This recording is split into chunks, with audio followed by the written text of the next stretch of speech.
However, it may be another disbelief that I feel like, oh, it's taking too long, or when is it going to happen, universe? I think this would resonate with someone who's listening to this. You mentioned about, like, it, not necessarily if it's you or whoever it is, but it's taking too long.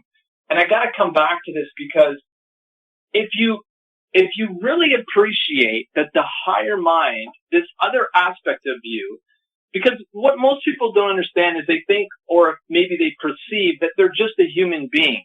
And what I've got to say is that this human being, this meat suit, this physical avatar that we have, is just a vehicle for our spirit to create and have experiences in the human form.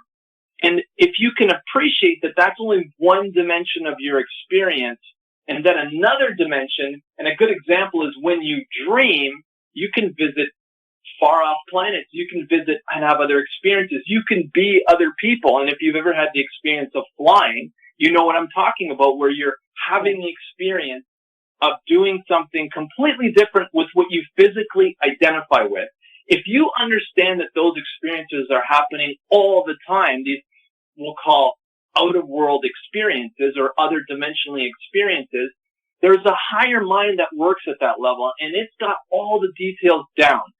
The key thing to remember is if you're in the experience or the feeling of, man, this is taking too long, and you feel impatient, what the opportunity is to recognize that the physical mind is not responsible for getting all the details done. The higher mind does, this other dimension. And if you can surrender to that and be like, okay, my only job is to follow my excitement, then that's all you need to do. And then the synchronicities will speed things up for you.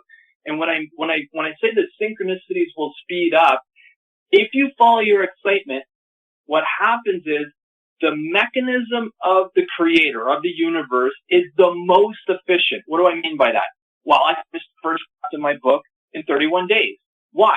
Because I had no attachment to the outcome and I was following my excitement. I wasn't like, oh, I need to make money from this, I need to sell it. I was like, I'm just going to follow my excitement and we'll see where it leads. If you can come from that place, what happens is it appears perceptually to speed time up so that things happen faster than what you originally thought. I've talked to a lot of people, over 100 people over the last 5-6 months have told me some of them have been thinking about writing a book for 6-7 years. Some people have been writing it for 10 years. Why is it taking so long? I don't know. Maybe they're not following their excitement. And so that's what I'm saying is follow your excitement and then things will fall into place for you.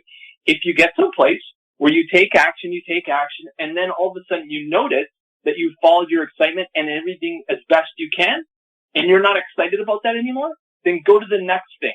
Go to the next thing and keep following your highest excitement.